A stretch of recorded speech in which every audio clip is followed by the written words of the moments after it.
Bonjour Chiara Albano, Bonjour Anna, merci d'avoir accepté notre invitation sur Actu Echo. merci beaucoup de m'avoir invitée.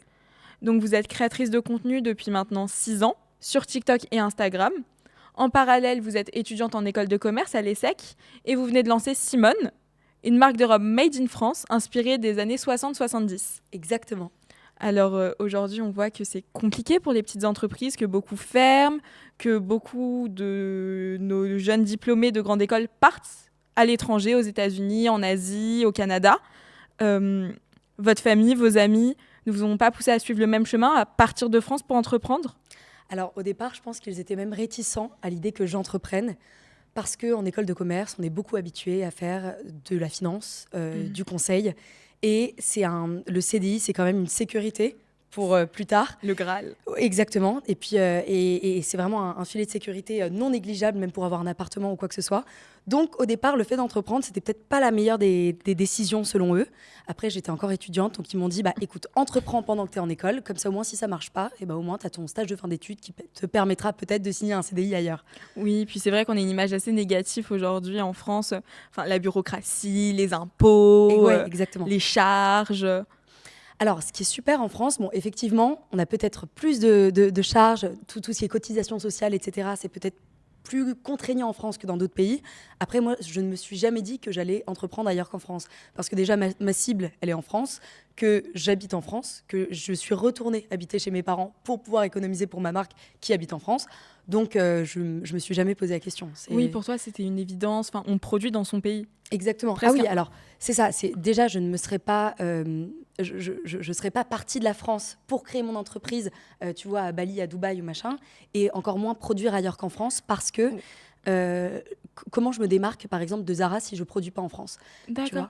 Oui, et puis on oublie aussi, mais il y a aussi l'ACRE, donc l'aide à la création d'entreprises, dont bénéficient les jeunes entrepreneurs en France. Exactement. Ça te permet d'être exonéré de tes cotisations sociales sur les premiers mois de ton entreprise, et ça c'est super parce que dans une micro-entreprise, tes cotisations sociales, tes charges sont équivalentes à 12,6% de ton chiffre d'affaires. Oui.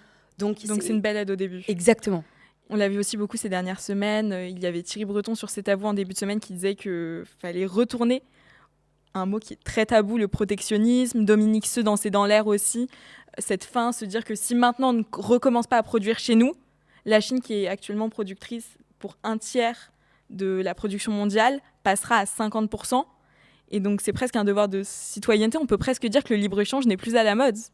Je suis complètement d'accord avec toi, et il y a beaucoup d'entreprises qui ont déjà lancé cette tendance du Made in France et qui relocalisent. Oui. Je pense à beaucoup d'entreprises qui sont déjà et qui ont toujours été localisées en France, mais qui continuent à ouvrir des ateliers.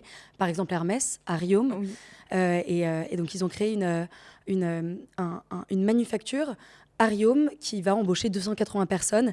Et ça, c'est hyper important parce que ça te permet de redynamiser des régions qui le sont moins. Oui. Et puis surtout, maintenant, tu as beaucoup de Français qui veulent acheter français. Donc même si on passe par un protectionnisme vraiment strict, les Français d'eux-mêmes ont envie d'acheter français, surtout la jeune génération. Oui, c'est presque on va presque à rebours de ce phénomène de mondialisation. Et justement, la question du prix, le nerf de la guerre, le Made in France. Le Made in France, ça coûte beaucoup plus cher ? Le Made in France coûte beaucoup plus cher. Par exemple, si on part dans l'Asie du Sud-Est, donc vraiment tout ce qui est Bangladesh, Chine, etc., là, tu en auras pour peut-être... Enfin, les salaires pour produire une unité, un vêtement, ça peut aller de 1,50 € à 2,50 €. Ça peut même être à 5 centimes, tu vois. Tout dépend de ce que tu veux produire. C'est des prix dérisoires. C'est rien du tout. En France, c'est en moyenne entre 12 et 16 € pour produire une unité à chaque fois. Donc pour produire une de tes robes, ça te coûte une dizaine d'euros.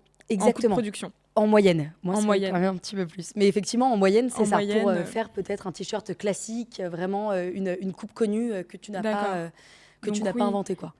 Puis, il y a aussi l'idée de créer de l'emploi. Par exemple, avec Agnès B qui fabrique, elle, qui est une des résistantes aussi, si je puis dire, avec son cardigan qui est encore fabriqué en France, dans une région un peu sinistrée de l'industrie textile. Exactement. Agnès B, c'est vraiment la reine du Made in France. Je dirais pas la pionnière, parce que bon, effectivement, t'en avais d'autres avant elle, mais c'est celle qui est toujours restée sur sa position et qui s'est toujours dit qu'elle allait produire en France, coûte que coûte. Et pour le coup, c'est ce que j'admire beaucoup et c'est ce qui m'a aussi poussée à produire en France. Moi, je produis dans des ateliers à Toulouse, donc c'est le rêve. Alors, c'est pas une région connue pour le textile. exactement, pour le textile. Mais j'avais un contact, je connaissais une dame qui s'appelle Karine, qui a une marque qui s'appelle Caseda, et qui a ses ateliers à Toulouse. Et comme elle est de Toulouse, c'est vrai que c'est assez frappant dans la série de vidéos que tu mets en place. Il y a vraiment cette idée d'entraide entre les entrepreneurs qui fabriquent en France. Oui, exactement. En fait, je m'entoure de beaucoup de personnes. Je crée ce projet et je le mène toute seule, mais je pourrais rien faire ex nihilo, sans avoir personne à côté de moi qui connaît un petit peu ce milieu, qui pourrait m'aiguiller. Donc, c'était hyper important pour moi de m'entourer. Et je trouve que la vie est bien faite parce que j'ai rencontré des gens par hasard qui m'ont beaucoup aidé ensuite. Oui, le hasard fait bien les choses parfois. Oui, exactement. Et est-ce que c'est pas aussi presque une fierté de produire du travail en France? Par exemple, quand on voit que les chiffres du chômage qui sont sortis ces derniers jours dans le Figaro, c'est 7,9%, une hausse de 0,6 et un record depuis 2021. Alors effectivement, c'est un parti pris de produire en France, mais ça me paraît évident parce qu'effectivement, il faudrait réussir à baisser ce taux de chômage. Je ne pense pas être celle qui va le faire baisser, mais si on s'y met un petit peu tous, effectivement, on pourrait voir des résultats. Oui, c'est l'idée d'une dynamique commune de notre génération qui entreprend. Exactement. Et j'avais une question. Est-ce que tu as fait des devis pour aller produire dans d'autres pays de l'Union européenne? Oui. Bien sûr. Tu peux nous donner un peu les chiffres? Alors, j'avais regardé pour l'Espagne, j'avais regardé pour le Portugal. Aujourd'hui, il me semble, en tout cas c'est ce qu'on m'a dit, après il y a beaucoup d'avis différents par rapport à ça, mais il me semble que les frais de port, etc., tout ce qui est exportation, ça coûte, et du coup importation, si j'importe de ces pays-là ma production, c'est pas très très très très cher. Donc en fait, ce qui fait la différence, c'est vraiment les taxes qu'on peut avoir chez nous, les normes que l'on doit suivre, les salaires, effectivement, les charges sociales, un petit peu tout ça qui est beaucoup plus important en France qu'au Portugal, par exemple. Oui. Et au Portugal, je crois que ça peut être 2 fois moins cher. En tout cas, moi, ce que j'avais vu, c'est quand même 2 fois moins cher qu'en France. Donc ça t'aurait coûté 2 fois moins cher de produire au Portugal que de produire en France? Exactement. Alors après, c'est pas la même qualité d'atelier. C'est-à-dire que je pense que j'aurais pu en avoir pour beaucoup moins cher au Portugal, comme beaucoup plus cher en France, ou beaucoup moins cher en France également. Tu vois, c'est pas les mêmes usines, donc c'est difficile d'établir une vraie comparaison, sachant qu'on parle pas de la même chose et pas du même style de main-d'œuvre et de qualité de travail. Donc oui, la qualité plutôt que la quantité. C'est un peu la devise chez Simone. Bien sûr.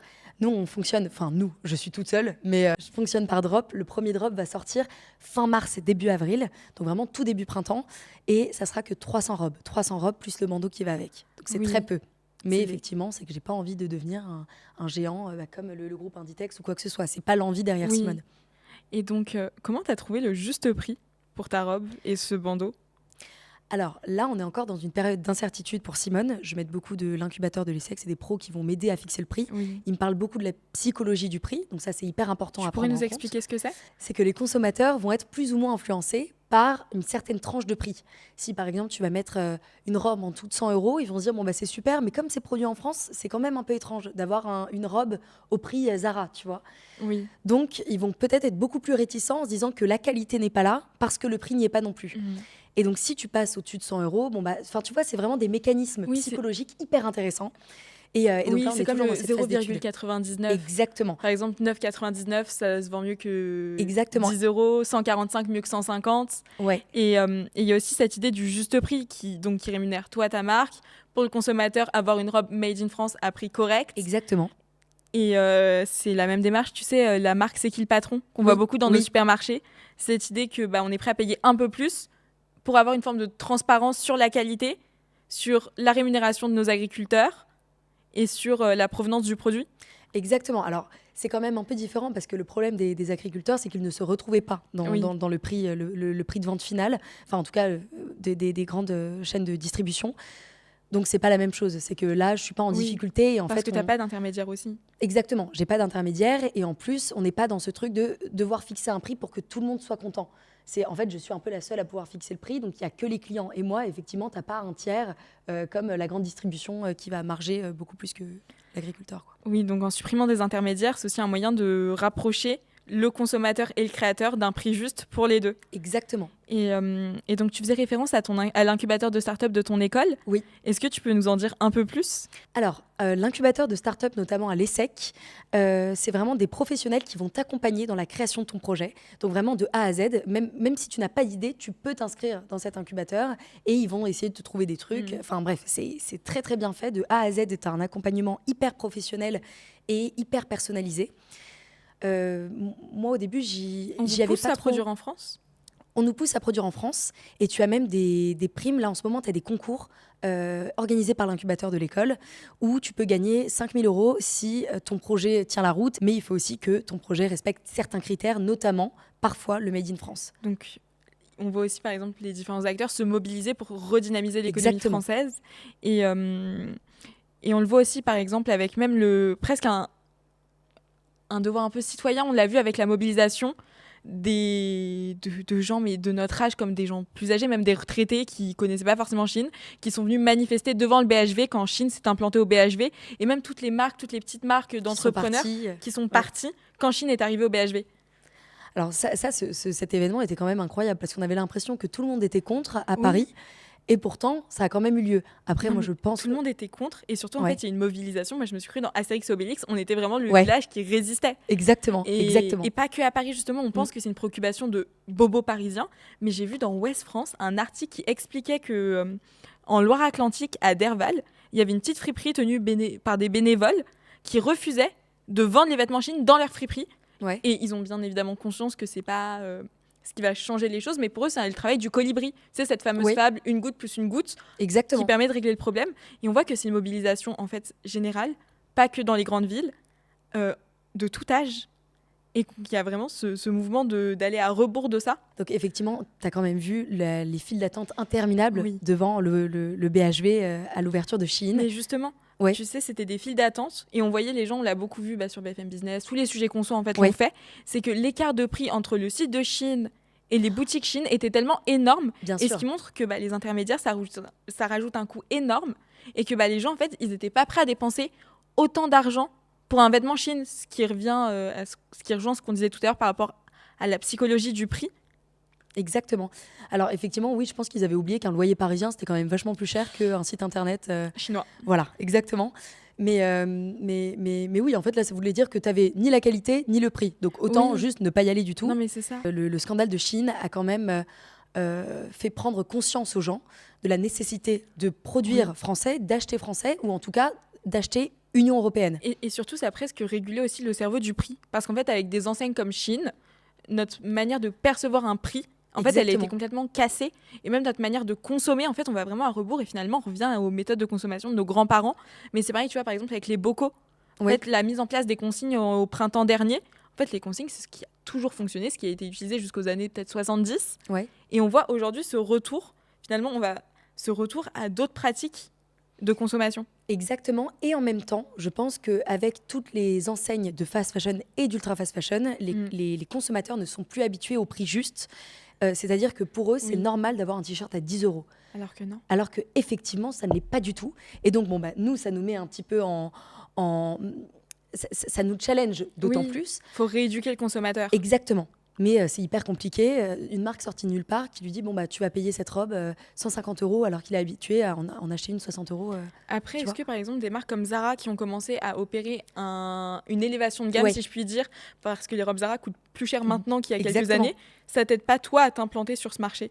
C'est ça. Alors pour le coup, en fait, je pense que c'est avec l'arrivée de tout ce qui était Shein, Zaful et toutes les enseignes d'ultra fast fashion, Zara s'est dit j'ai plus vraiment d'avantages comparatifs. Je vais essayer de me créer une nouvelle identité, et donc ils sont devenus beaucoup plus high level, quoi, tu vois, presque premium, comme des The Couples et tout, à moindre mesure. Mais ils ont essayé de rejoindre, mais même dans l'expérience client. Et justement, c'est ce que toi, tu sembles primer avec la création d'un univers de marque. C'est que pour toi, on n'achète pas uniquement un produit, on achète une expérience autour du produit. Exactement. Donc, c'est l'économie de l'expérience. Oui, de Joseph Pin et Gilmore. On peut peut-être juste expliquer brièvement ce que c'est. L'économie de l'expérience, ça veut dire que tu n'achètes pas qu'un produit, tu achètes un univers, tu achètes une ambiance et tu achètes un train de vie, un style de vie. Oui.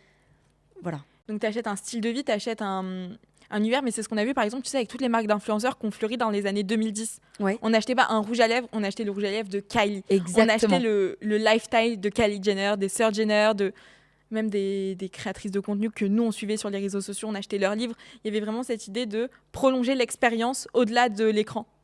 Exactement. Et aujourd'hui, c'est comme ça qu'on peut se démarquer parce que les enseignes dans lesquelles on a l'habitude d'aller, c'est souvent des enseignes qui sont assez froides.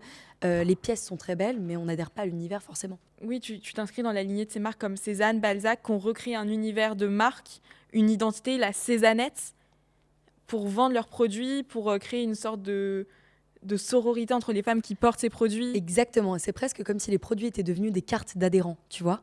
Oui. Et moi, c'est ce que j'aimerais beaucoup faire avec Simone, c'est déjà de me dire on n'a pas une robe Simone parce qu'on la trouve belle. Effectivement, moi, je la trouve trop belle et c'est pour ça que je l'ai créée. Elle est censée être aussi à mon goût. Mais on a une robe Simone parce qu'on veut appartenir à cet univers, parce qu'on veut être la fille Simone. Et Simone prend vie sur les personnes qui la portent, tu vois. Oui, c'est l'idée que le consommateur devient presque un ami, cette idée de club fidélité. En fait, c'est l'univers plus que le produit.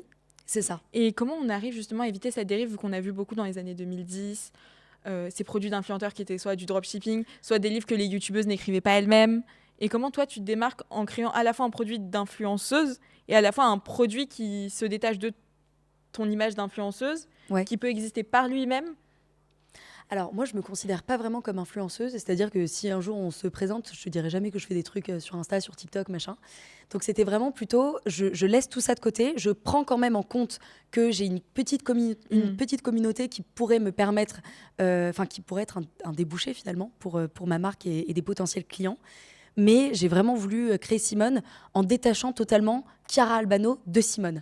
Oui. Même si en fait, on me voit sur toutes les vidéos parce que je suis toute seule à bosser sur le projet. C'est pas comme d'autres youtubeuses qui ont vraiment mis leur nom. Exactement. Et le produit. Toi, c'est le produit puis ton nom. Exactement. Et justement, comment tu as créé cet univers? Je pense que ça passe notamment parmi les tissus. On voit sur tes réseaux sociaux que tu mets en avant un univers coloré, très punch, très estival. Est-ce que tu peux nous parler un peu plus de comment tu as créé cette DA? Alors déjà, je m'étais dit, donc c'était en fin d'été 2025, donc très récemment, je me disais, mais c'est dommage, il y a une robe, il y a une coupe de robe que j'adore et que j'adorerais porter, mais j'en trouve nulle part. Vraiment coupée avec la bonne longueur. Bref, je trouvais pas cette robe parfaite que j'imaginais.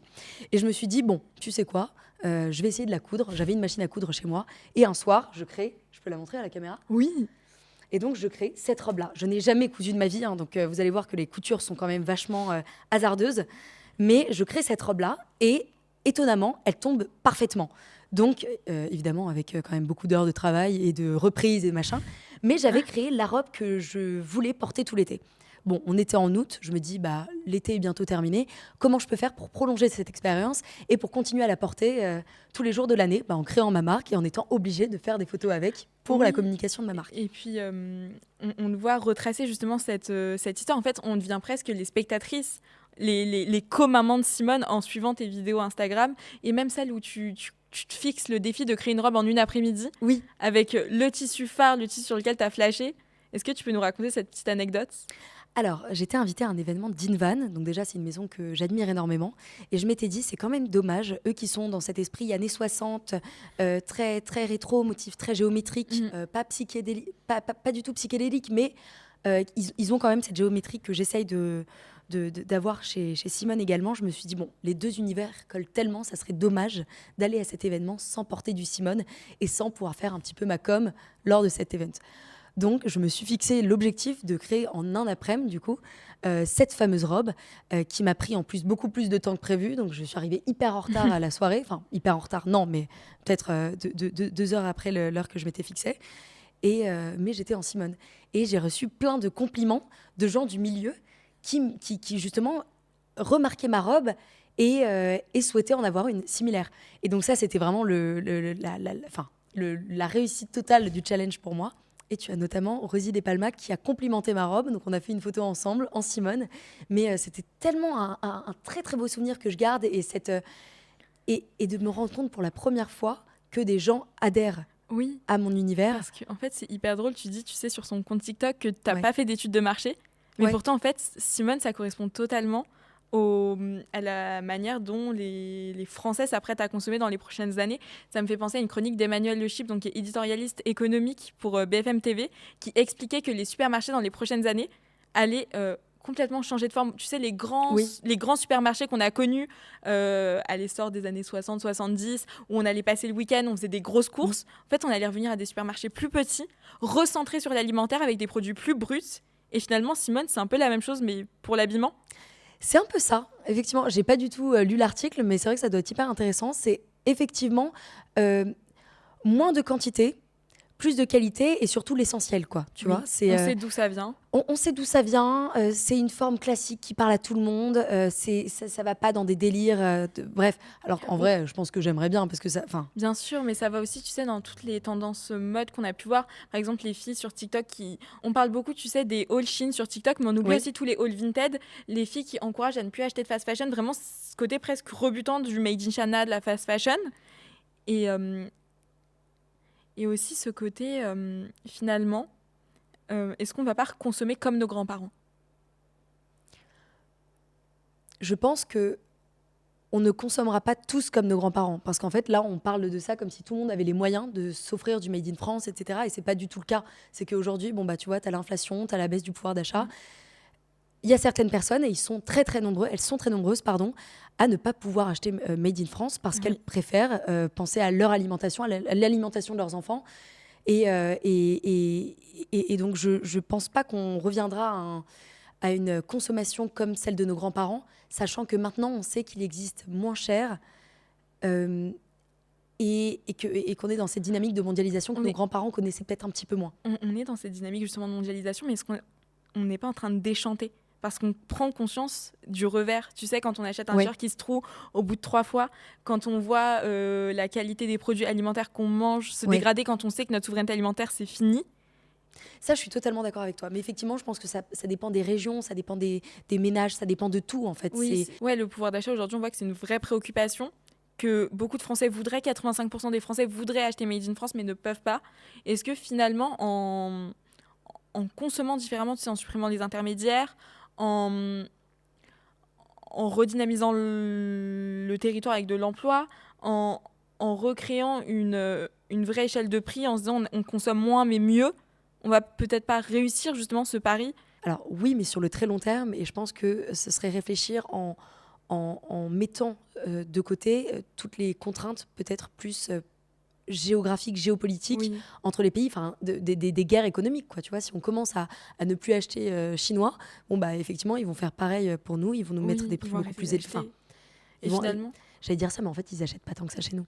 Tu vois, ils consomment dans les domaines des spiritueux. Ouais. Les médicaments, c'est plus les États-Unis qui nous achètent des médicaments. Ouais. Si je me trompe pas, l'industrie automobile de luxe avec l'Allemagne. Mais tu vois, c'est plus marginal, quoi. Par rapport à nous, notre consommation presque de masse oui et non. En fait, provenant de ces pays-là. C'est un paradigme, c'est-à-dire qu'on a pensé pouvoir aller produire en Chine en restant le cerveau. Aujourd'hui, on voit que la Chine est à la fois le cerveau, à la fois l'usine du monde, mais on voit que nous, on garde ce côté artisanat. Et c'est finalement peut-être en se replongeant dans l'artisanat, par exemple, on peut prendre l'exemple de l'automobile. Tu sais, l'automobile français n'arrive pas à prendre sa place sur ce marché parce qu'il est concurrencé par la Chine, par exemple BYD, qui crée des voitures milieu de gamme. L'Allemagne, eux, ont une industrie automobile extrêmement forte, mais parce que la plupart des marques de luxe automobiles sont allemandes, et donc ils ne peuvent pas être supplantés. Et nous, on est resté sur le même modèle donc, du milieu de gamme, où on ne peut pas compenser la surcharge des coûts de production par le prix de vente élevé. Exactement. Donc en fait, c'est que nous, nos principaux concurrents, là, c'est la Chine. En tout cas, par rapport à nos voitures à nous.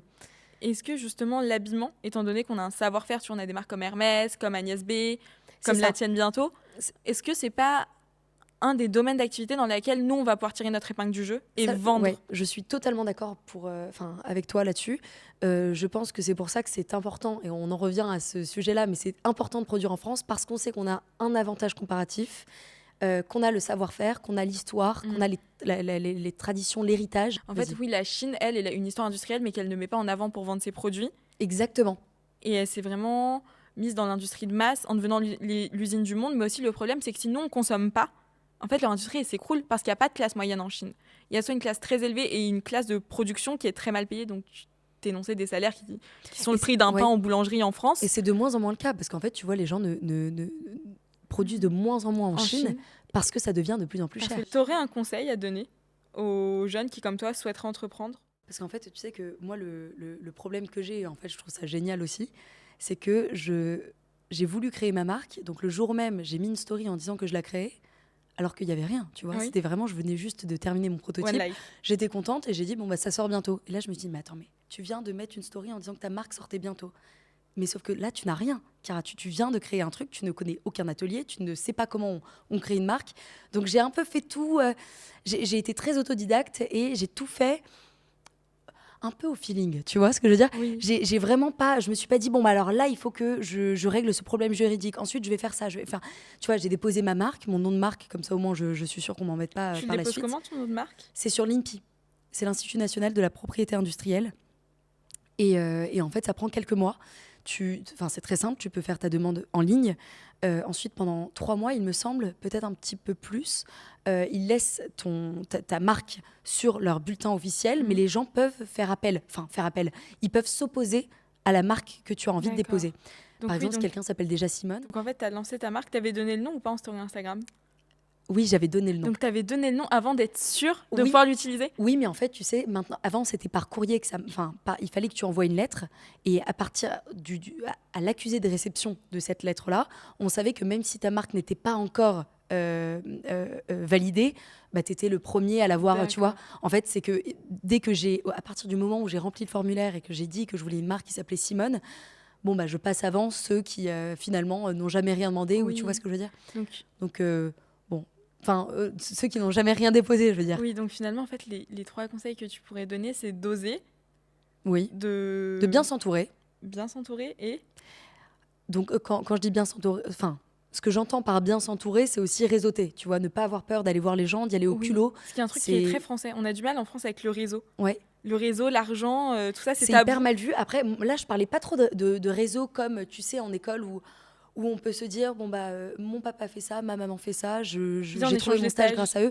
Tu vois, c'est pas du tout ça. C'est plutôt vraiment s'allier, se trouver des alliés. C'est exactement sortir, essayer de rencontrer des gens qui font la même chose que toi. Si tu vois même un profil Instagram de quelqu'un qui lance sa marque aussi, tu lui envoies un message, vous suivez, machin. C'est vraiment le réseau que tu vas te construire toi-même. C'est super, et ceux qui ont des parents et une famille et un réseau déjà existant, c'est génial. C'est super pour eux. Mais effectivement, ne pas avoir peur de vous-même sortir de votre zone plus familière, plus confortable, et d'aller, tu vois, démarcher des gens que, même dans la rue, tu vois. Tu vas à des événements, tu sais que cette personne travaille là-dedans, et tu vas lui dire, bon, moi j'ai cette marque-là. Le nombre de messages que j'ai envoyés à des gens qui m'inspirent en leur disant, j'aimerais beaucoup prendre un café avec vous pour que vous m'expliquiez. Bon, je l'amenais évidemment mieux dans le message, mais pour avoir des conseils, t'en as pas beaucoup qui répondent parce que beaucoup ne sont pas disponibles. Mais quand ils répondent, c'est des gens avec qui je parle toujours et oui, avec qui je suis toujours en contact. Donc, oser. C'est des belles rencontres. Ouais. Merci, Chiara Albano. Merci, Anna.